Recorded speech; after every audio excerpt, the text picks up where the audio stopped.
I headed down to New Orleans this fall to beef up my stock photo library with some grungy textures that are easy to find down in the Big Easy.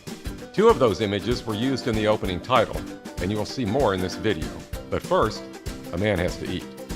Lunch was at Emerald's Nola restaurant, where I had the BLT salad with an emphasis on the B for bacon, and garlic-encrusted drum, which is cooked right before your eyes in the wood-fired oven.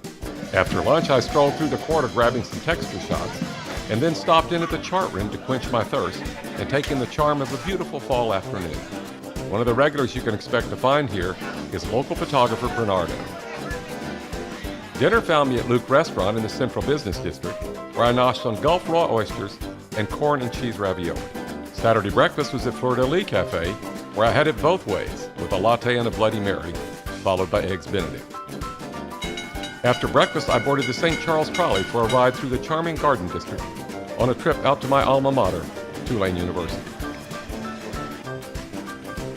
Some things have not changed much in the last 50 years since I enrolled there, but much has, including a new science building and a new student center, where I visited the modern studios of WTUL Radio, where I was general manager back in the 60s, when it looked a lot different.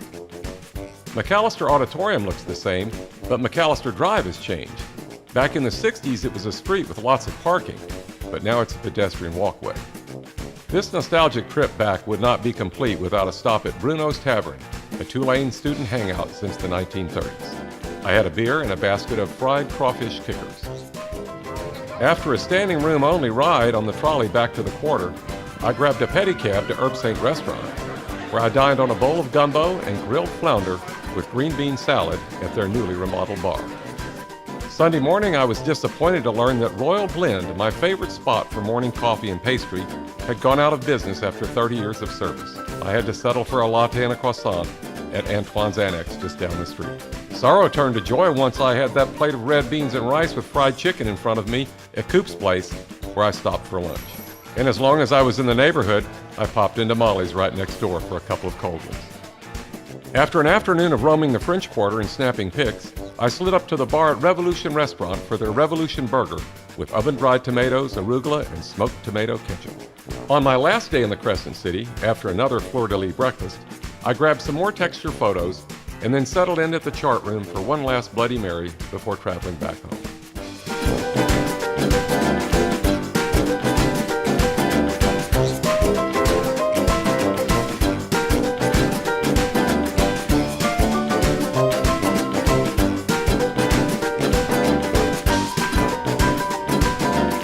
And as always, laissez le bon temps rouler.